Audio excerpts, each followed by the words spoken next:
वो समझने वाले समझ गए, जो ना समझे वो अनाड़ी हैं। आदरणीय मांझी जी का दिल लालू प्रसाद जी के विचारधारा के साथ ही है। कुछ बात को पर्दे के अंदर रहने दीजिए, धीरे धीरे सब बात सामने आएगी। अभी ये ट्रेलर है, असली फिल्म अभी बाकी है। राजनीति में कब क्या हो जाए कोई नहीं जानता। आपको बता दूं कि कल राजद सुप्रीमो लालू प्रसाद यादव का जन्मदिन था। 74 साल के लालू प्रसाद यादव हो जाते हैं। आपको बता दूं कि लालू प्रसाद यादव अभी पटना में नहीं, दिल्ली में अपनी बेटी मीसा भारती के घर पे। हालांकि कल राजद प्रदेश कार्यालय में रक्तदान शिविर का आयोजन किया गया था, जिसका उद्घाटन लालू के बड़े लाल तेज प्रताप यादव करते हैं। तेज प्रताप यादव राजद प्रदेश कार्यालय पहुंचते हैं, कार्यक्रम का उद्घाटन करते हैं, उनके कार्यकर्ता ब्लड डोनेट करते हैं। लेकिन सबसे और चौंकाने वाली बात तब होती है जब तेज प्रताप यादव सीधे राजद प्रदेश कार्यालय से निकल के अपने आवास ना जाकर बिहार के पूर्व मुख्यमंत्री जीतन राम मांझी के आवास पहुंचते हैं।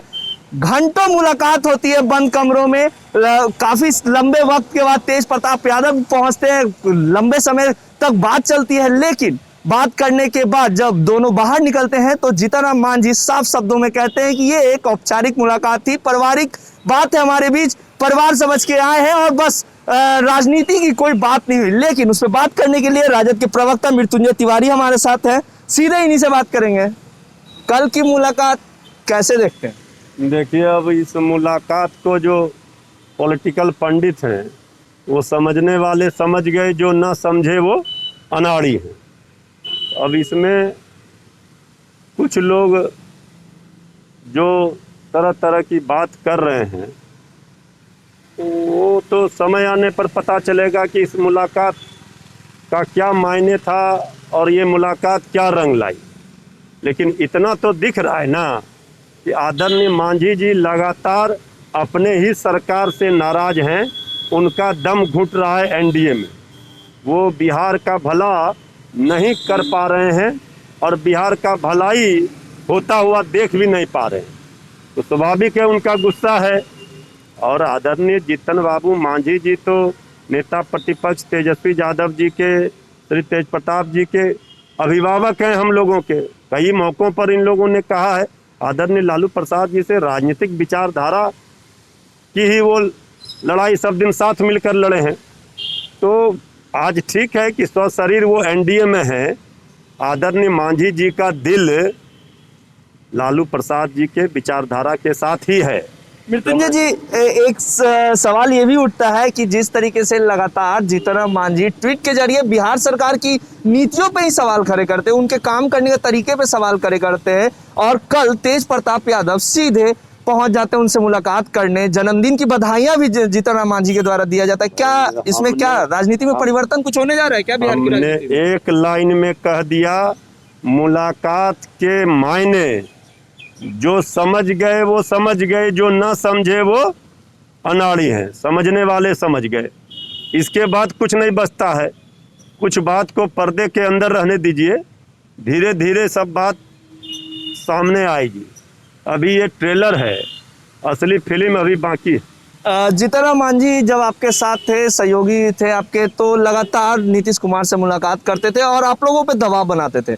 कल जिस तरीके से तेज प्रताप यादव उनसे मुलाकात किए हैं, तो क्या जीतन राम मांझी जो दबाव बनाते थे वो कहीं ना कहीं मंसूबों में कहीं ना कहीं तेज प्रताप यादव ने कहीं ना कहीं सफलता दिला दी उन्हें? देखिए, दबाव बनाने का ये प्रेशर पॉलिटिक्स का सवाल नहीं है, क्योंकि वो जब आप साथ रहते थे ऐसा करते थे। सवाल ये है कि जब जब आदरणीय मांझी जी तो सीनियर लीडर हैं, अनुभवी नेता हैं, पूर्व मुख्यमंत्री रहे हैं, वो जिस उम्मीद के साथ वहाँ गए थे वो देख रहे हैं कि वहाँ इस जन विरोधी सरकार में कुछ जनता की भलाई नहीं हो रही है, बिहार का हित नहीं हो पा रहा है, तो जनता भी उनको माफ़ नहीं करेगी। वो जिस विचारधारा की राजनीति करते हैं, जिन शर्तों के साथ वो आए थे और जो जो मांगे उनकी थी, जो उन्होंने अपने चुनाव के समय घोषणा पत्र में शामिल किया था, वो तो पूरा करवाएंगे। जब उनका वहाँ कोई तवज्जो नहीं मिल रहा, सत्ता की मलाई जेडीयू भाजपा मिलकर खा रही, तो स्वाभाविक है कि उनकी नाराजगी है, ये दिख रही है। अब उनके साथ साथ आप देख रहे हैं श्री मुकेश सहनी जी भी नाराज हैं, वो भी लगातार सवाल खड़े कर रहे हैं। कल उन्होंने स्पष्ट कहा है कि 19 लाख रोजगार की बात जो नेता प्रतिपक्ष लगातार कह रहे हैं, तो वो मुकेश सहनी जी ने सवाल खड़ा किया। अपने सरकार में रह करके वो सवाल खड़े कर रहे हैं। कहीं न कहीं बिहार की जनता भी सब देख रही है क्या हो रहा है। तो अब जनता के लिए न राजनीति करते हैं, सबको अपना भविष्य की चिंता है।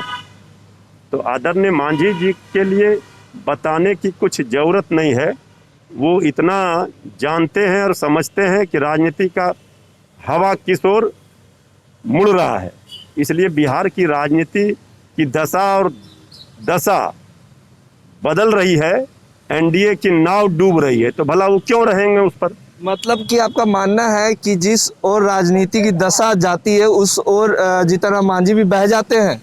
नहीं, हमने कहा कि जब उनको ये लग रहा है कि जो बीजेपी के विधायक, बीजेपी के नेता के बोल हैं और जिस तरह से बीजेपी जेडीयू के अंदर खाने घमासान है, जो छोटे दल हैं उनका तो वजूद ही समाप्त करने के फिराक में ये लोग हैं। आपने देखा था कि अरुणाचल में जेडीयू को बीजेपी ने तोड़ लिया था। यहाँ तो चूहे बिल्ली का खेल है, एक दूसरे से लड़ाई चल रही है और बैठ के सत्ता का मलाई खा रहे हैं। लेकिन जो छोटे दल हैं उनका वजूद ही समाप्त कर देंगे, तो ये अपना रास्ता तय करेंगे। और सबसे बड़ी बात है, दलितों के बड़े नेता हैं, हितैषी हैं आदरणीय मांझी, जिसका प्रतिनिधित्व वो करते हैं उनका भलाई नहीं होगा। जिस तरह अत्याचार हो रहा है दलितों पर, तो वो फिर वो क्यों रहेंगे, उनका दम वहाँ घुट रहा है। कल तेज प्रताप यादव ने भी मोस्ट वेलकम कहा है, क्या लगता है? अरे हम लोग तो कह ही रहे हैं, नया बिहार बनाने के लिए, बिहार को सजाने संवारने के लिए जो भी लोग आएंगे सबका स्वागत है। नेता प्रतिपक्ष तेजस्वी यादव जी को जनता ने अपना मुख्यमंत्री मान लिया। चुनाव आयोग के कारण आज वो बनते बनते रह गए, लेकिन 2020 का टीस तो 21 में हम लोग निकाल ही लेंगे, सूद ब्याज के साथ बदला लेंगे। सूद ब्याज के साथ बदला लेंगे। ये थे मृत्युंजय तिवारी जिन्हें आप सुन रहे थे। इनका कहना था कि जीतनराम मांझी हमारे अभिभावक है, तेज प्रताप तेजस्वी यादव उन्हें अभिभावक मानते हैं और कल की मुलाकात सिर्फ और सिर्फ एक औपचारिक मुलाकात थी, पारिवारिक मुलाकात थी। इसे राजनीतिक राजनीति की तरफ ना मोड़े, राजनीति मुलाकात ना समझे, लेकिन कहीं ना कहीं ये मुलाकात बिहार की राजनीति में एक नया मोड़ लेने जा रहा है। अब देखने वाली बात है कि कब ये मोड़ लेता है और कब बिहार की राजनीति में कुछ नया होता है, क्योंकि लगातार आरजेडी ये दावा कर रही है कि 2021 आरजेडी की सरकार। बाकी की तमाम अपडेट्स के लिए देखते रहे लाइव बिहार। अभी के लिए इतना ही, नमस्कार। लाइव बिहार यूट्यूब पर सब्सक्राइब और फेसबुक पर लाइक जरूर करें।